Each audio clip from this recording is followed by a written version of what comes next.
What is going on, everybody? Shwazy here, and in today's video we're going to discuss over 20 fun, cool, unique, and interesting features of the 2023 EQE 500 SUV. Hey everyone, before we dive into today's video, I want to tell you about Octane Coffee Company. It is the car-themed coffee company with a variety of different roasts paired with iconic names. You've got Big Block, Race Gas, The Goat. It's perfect for early morning cars and coffee or cruises down the canyon. It is the coffee for all car enthusiasts. Pick up your bag at octanecoffeecompany.com, link is down below, and get 10% off your first order using promo code OCTANE10. Now back to the video. Okay, so as you may be aware, the EQE 500 SUV is the all-electric midsize crossover in Mercedes lineup. And the first thing I want to talk about that's kind of interesting is the powertrain. There are three different options, but the one in front of me right now is the EQE 500, and that is the top-of-the-line trim level for now, although I assume they're going to come out with an AMG version in the future. And underneath this vehicle is a 90.6 kilowatt battery, which has upwards of 269 miles of range. Now, this vehicle has a dual motor setup with upgraded motors, so it produces 402 horsepower and 633 pound-feet of torque. This thing will do 0 to 60 in just about 4.6 seconds, so it's actually really quick sitting behind the wheel. Now, let's talk about the charging infrastructure. So in 2025, Mercedes is going to start utilizing the same charging infrastructure as Tesla, so it'll make it a lot easier to use the Tesla supercharger stations. But for now, Mercedes utilizes the standard CCS charging infrastructure, and Mercedes says you can get upwards of 170 kilowatts of DC fast charging in this vehicle, which they say will take this battery from 10 to 80% in just about 32 minutes. Now, the next feature I want to discuss is what Mercedes calls the sound experience. And what that includes is an exterior and interior sound that this vehicle produces. Now, most of us know electric vehicles do not really make any sound because there's no exhaust system. Well, this one isn't an exhaust system by any means, but this vehicle will make this kind of futuristic humming sound on the inside and the outside of the vehicle to kind of enhance the driving experience by engaging more senses. So let's take a listen to what that sounds like. So if you go into your settings menu and you select vehicle, there's something called the sound experience. And in here you can choose from 3 different sounds: roaring pulse, vivid flux, and silver waves. So I'm hoping you can catch this on camera, but this is roaring pulse.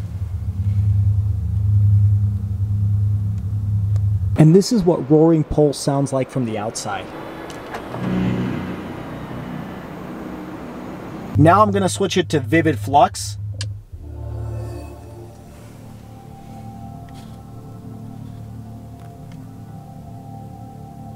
This is vivid flux.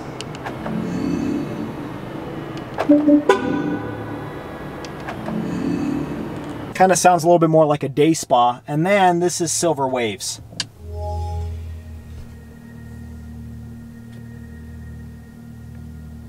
And finally, this is silver waves.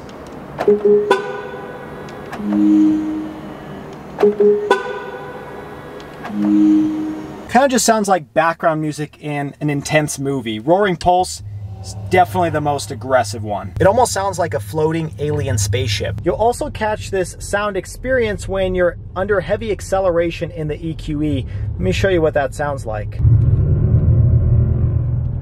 It's got like this Dark Knight theme to it as you're accelerating. It's pretty cool. Let's try it one more time. That's a cool sound. I like it. Now, the next feature or set of features I want to talk about are these dual displays. So this is a 12.3-inch all-digital instrument gauge cluster display, and there's lots of functionality here. It's similar to other Mercedes products where you can actually swipe through different themes, including navigation, off-road modes, your service modes, and then you can hit like a sport or a understated mode so that it makes it a little bit more simple. But there's also something interesting I haven't seen before, and that is this gauge on the right-hand side. So it almost looks like an RPM gauge, but this only gets activated as you accelerate. And as you can see here, it shows you the percentage of power that you're delivering at any given time. But what's interesting here is as you accelerate the vehicle, it will rise up similar to like an RPM gauge. And then as you let off the accelerator, it will slowly come back down. So it's meant to kind of give you a more similar experience to driving an internal combustion engine. So I really like how that looks. It's a little bit different than what I've seen in some other electric vehicles. Now you can swipe up over here and open up various sub-menus, including a small version of your GPS, like right over here. But then you can also pull up, of course, a larger version if you want a full screen 12.3-inch navigation system. The next feature I want to talk about is this 12.8-inch touchscreen. Now this is similar to what you find in some other Mercedes models, but it's very robust, very intuitive. You can obviously go through your various settings here, your comfort settings, your heated seats. We'll talk about some of these features here in just a minute, and you can zoom and zoom out. I also like the Android Auto functionality within this MBUX system. So by clicking this little Android Auto button in the top left corner, it will pull up your Android Auto software. And what I like about this software is most of the time Android Auto and Apple CarPlay will essentially cannibalize the software that comes from the manufacturer. But in this case, this is just a various sub-menu or application within MBUX software. So I can easily go through my YouTube Music, my Waze Maps, and then when I'm tired of using Android Auto, I can hit this home button and it'll take me back to my MBUX system. I really like that because it makes the transition between the two softwares so seamless, whereas in most cars you kind of have to pick and choose which one and stick with it. The other feature I like about this MBUX system is you can do things like this. Hey Mercedes. How can I help? What day is Thanksgiving this year? Thanksgiving Day this year is Thursday, November 23rd, 2023. That's pretty cool. You can also do other things like, hey Mercedes. How may I help you? Turn up the fan speed. I'm setting the ventilation to level 4. Perfect. And it does things like that where you can not only control your vehicle with your voice, but you can also find out stuff like your Alexa or Google Home device. Now, the next interesting feature is located right over here next to the hazards button. And that is this little sensor over here. As you can see, it lit up. And this is a fingerprint scanner, similar to kind of the old generation iPhones. This is very similar in that sense where you can pre-program specific settings to your liking. So let's say it's, your steering position, your memory seats, what color ambient lighting you prefer, your favorite presets, and all of that can be registered based on your fingerprint. So if somebody like your wife or maybe your friend or whoever drives this vehicle and changes all of the settings, well, you can reset it by simply putting your fingerprint there. So it's kind of like memory seats, but next level. Now, Mercedes also says probably in the future they will authenticate payments on this platform. So I'm not sure if that will mean like paying for heated seats or certain, air conditioning services or whatever, but that's how they will authenticate your purchase is by using your fingerprint. So that's something they'll be rolling out in future years. All right, so the next feature I wanted to discuss is something called the off-road mode. And so you get into there by hitting the home button, swiping over and hitting off-road. And in this mode, it'll tell you a lot of cool information, stuff that you may not actually care about if you're driving an EQE. But this will not only tell you your steering angle as you're turning your steering wheel, it'll also tell you your pitch. Currently, I'm at 3 degrees to the left. It'll also tell you exactly what a suspension travel level you're on over here. Tell you your direction of travel, also your elevation, and then there's some quick access buttons down here, like your traction control off, your off-road cruise control. This is the button you can use to raise your suspension.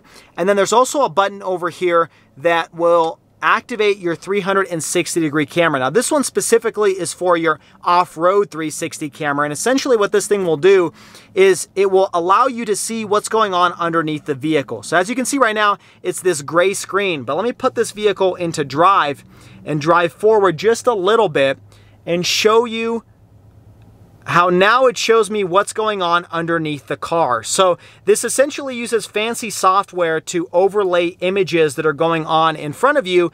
But that way, if you're for some reason rock crawling in your EQE, it will be able to tell what's going on underneath the car. And I think it's pretty robust. There's a few other manufacturers that are starting to offer this, but it's definitely an intuitive and cool feature. Now, speaking of cameras, you can activate your 360 camera by pushing this quick access button. And this is something I've shown off in some other Mercedes models, but it never fails to impress me. This is a 3D view of everything going on outside the vehicle. I mean, it even shows like a little Mercedes emblem on the ground. And this, again, just uses some fancy technology and software to be able to essentially replicate this image. And it's a really cool party trick to show to your friends. Now, in all honesty, when I'm parking this vehicle, I probably wouldn't use this feature. I think a more appropriate feature would be like the top-down view, the bird's eye view, where you can see exactly what's going on around you. Whereas this kind of 3D image distorts a little bit of what's going on around you. So like the tires of the vehicle next to you will appear very large because the cameras are located in the side view mirrors. So it can't capture the full image of what's going on next to you. Now, the one neat trick I want to talk about within this 360 camera is this little camera with this navigation pin on it. And if you push that button, it will save the position of where you're located in terms of GPS coordinates. And so every time you drive past the same position, it will automatically pull up this 360 camera without making you push this button. And so that can be useful if, for some reason, let's say you park in a large parking garage where the stalls are pretty tight. And so every time you pull into that parking garage, you may want it to automatically open this 360 camera so that you can pull in and not have to worry about scraping anybody. Now, the next feature I want to discuss is every EQE 500 comes standard with rear wheel steering, and what that does is it essentially offsets whatever angle your front tires are going to, so it will turn it the other way, and it's upwards of 10 degrees of turning radius. And what that's intended to do is to make your turning circle when you're maneuvering in tight parking spots such as this a little bit smaller. It makes it feel like it's a much smaller vehicle than it actually is, because this car is about 192 inches long. It's about the same size as like a GLE SUV, but its turning radius is honestly better than my Fiat 500C. Now, while we're here, I do want to talk about the Airmatic suspension, which is also standard on this EQE 500. And Airmatic has been around for a while, but essentially that's the name for Mercedes Benz Air suspension. And this vehicle will actively adjust the suspension to make it a little bit softer when you're going over bumps, or it will stiffen the particular side of the suspension when you're taking this on hard corners and accelerating at highway speeds. And so it's a very intuitive and robust system. And honestly, this vehicle is very comfortable to drive.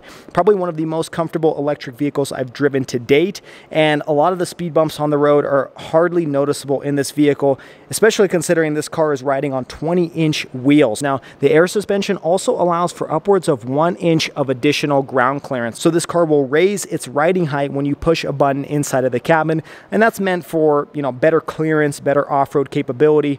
Although I don't really think anybody's going to take this vehicle off-road. Now, the next cool feature I want to talk about is located within this Mercedes EQ app. By opening up this application, not only will it show you your current battery percentage and the amount of miles in terms of range that translates to, but it will also have a couple different features within here. So first off, you can set your work and home location, and so that way it'll know when it's going to start charging.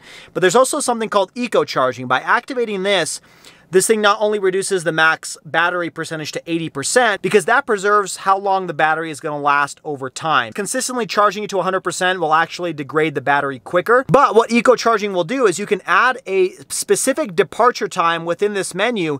Let's say you're going to work consistently at 8 in the morning, and you plug this vehicle in at night. So what this car will do is it will slow down the charging and could potentially even shut it off entirely, so that by 8 o'clock, you're at a max of 80%. It will ensure that the battery is at its optimal charging temperature, charging speed, in order to preserve the battery over time. There's also this HV battery pre-temperature control. And what that is if you're driving on a longer road trip and you've pre-programmed specific charging stops along the way, the vehicle will automatically precondition the correct temperature of your battery so that it accepts the quickest and most efficient amount of charge. There's also a cool submenu under this range button, and this is also recommended for probably longer trips where you want to maximize your efficiency and range. And this vehicle will allow you to do so by restricting specific functions within the vehicle. So for example, you know, if I want to restrict the climate control functions, it will boost me another 29 miles. You know, if I boost the eco driving functions or the interior restrictions, then that will boost an additional couple miles. And for a max of 41 miles, this thing will reduce certain things. So it just shut off the ambient lighting. It turned the eco mode on the ventilation, and the screen just went dark. And so this is the best way to get the most amount of range. And it's recommended if you're taking this for a road trip and you don't want to make as many stops. Now, within this EQ button located in the top left corner of the navigation screen, you have something called charging stations. And this is where you can pull up the vast amount of different charging stations in your area, and you can filter it by less than 50 kilowatt, 50 to 100, or over 150. And it'll tell you a lot of details here. So for example, let's pick this charge point in Sandy, Utah, and clicking this button, it shows me where it's located, you know, what time it is that I would arrive there. And then opening this up, it tells me the weather. It shows me all of the different charging stations they have available and the various maximum kilowatt hours that that specific charger can pump out. It'll also tell me exactly how much it's going to cost to get to 80%, the amount of time it will take, the fee per kilowatt hour. It'll also tell me if I use the DC fast charger, how much that's going to cost and how quickly it will charge me there. It'll also tell me what's free of charge and whether it's open or closed, if it's compatible with my software, my MBUX system, or my Mercedes Me app.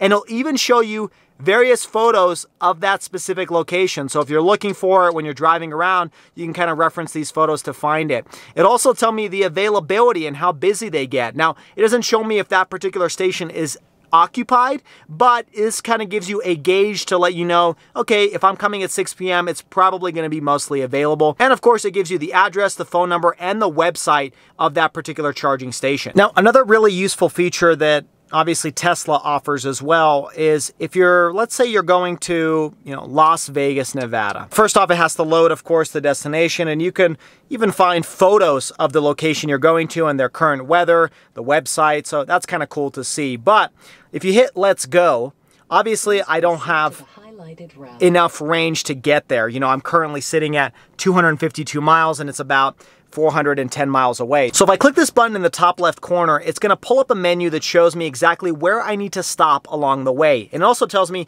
exactly what time I'm going to get there. So if I leave at 7:21, I'm going to get there at 2:04 in the morning, and it'll tell me the exact length of the entire trip. But first off, it's going to tell me that at 8:54, I'm going to stop in Scipio at an Electrify America station, where about an hour and a half into the drive, I'm going to go from 27% to 87% in about a 36-minute charge cycle.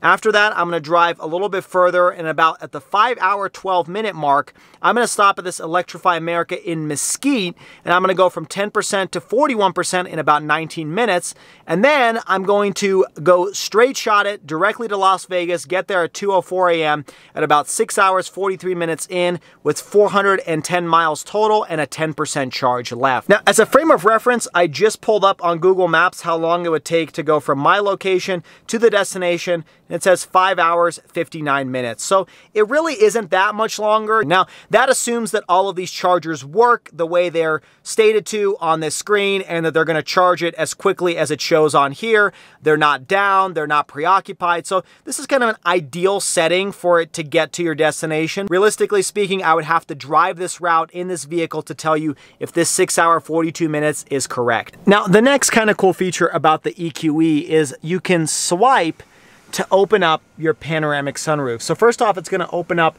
this sunshade, and then once it's retracted all the way back, you can now swipe one more time to open up your panoramic sunroof. Now, it's unnecessary for you to have to swipe to open up a sunroof, but it is still cool that they've added that, kind of make it a little bit more luxurious. I will complain that the sunroof opening really isn't that big, and this bar is pretty far back, so I'm not quite sure exactly why they chose to do that, but nonetheless, you can swipe to open up your sunroof. Another kind of cool feature about this vehicle is because it has recessed door handles, as you approach the vehicle, they will automatically pop out, letting you know you can enter the car. But of course, if they're still recessed when you approach them, you just push on them and they'll automatically open up as well. Now, the next set of features are probably my favorite set of features, and that has to do with the lighting. And I'm not just talking about the exterior, but first off, let's start with that. My particular vehicle comes with the digital light option. As you can see there, it's written in script. If my camera can focus, it says digital light. And I'll show you what that actually means when we get inside. But you do have these LED headlights, these little running lights over here, and then the digital light function also comes with this light bar that extends from the driver to the passenger side.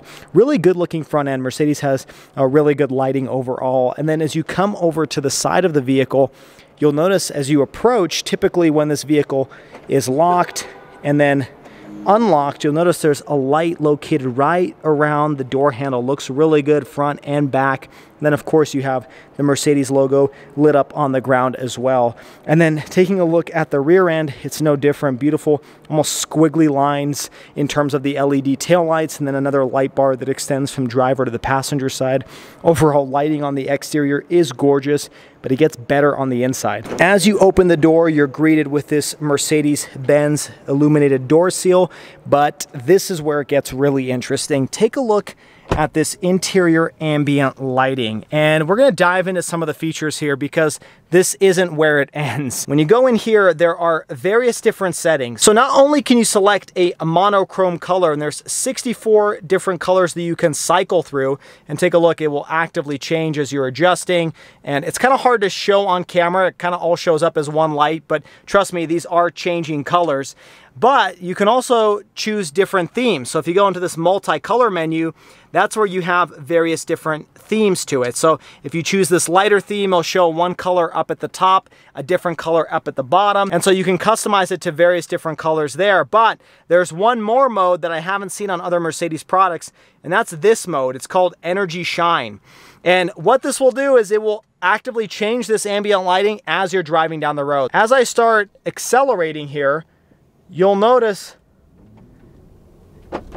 it has different colors for the interior ambient lighting. So when I let go of the accelerator, it turns blue, and then when I accelerate, it has this different light effect that goes across, and it's just a nice touch. It's not distracting, it's not a strobe light effect by any means. Now, there's also something called effects, and what that is the ambient lighting will flash different colors depending on, for example, if you're changing lanes and there's somebody in your blind spot. So it kind of gets your attention that you got to be careful. Also, when you're charging this vehicle, the ambient lighting will light a certain color. But the best way for me to illustrate the effects functionality is using this temperature control. So as I raise the temperature, you'll notice the left-hand side turns red, keeps the right-hand side blue, and as I lower the temperature, it will turn the left-hand side blue. The rest of the vehicle remains the same color. So that's kind of cool where it adjusts depending on which side is adjusting their temperature, and that's just one example of the various effects of the ambient lighting.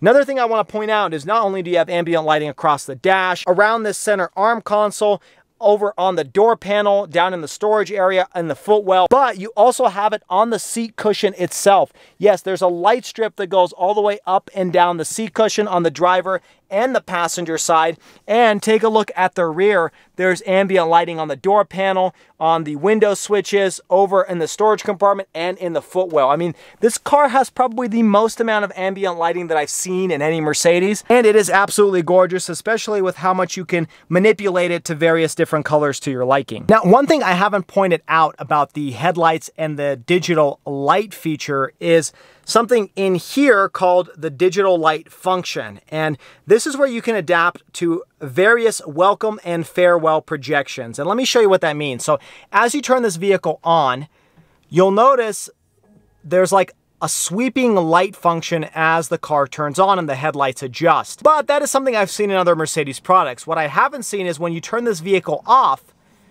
this is where it will do a farewell projection. So this is one of the functions that you can do. It's kind of like this digital rain effect, but you can adjust it using the welcome and farewell submenu. So that was digital rain, but I prefer particle flow. And let me show you what that looks like. So as you turn the vehicle off, it has this cool like firework display that throws on the screen with the Mercedes and a Mercedes EQ badge on the right.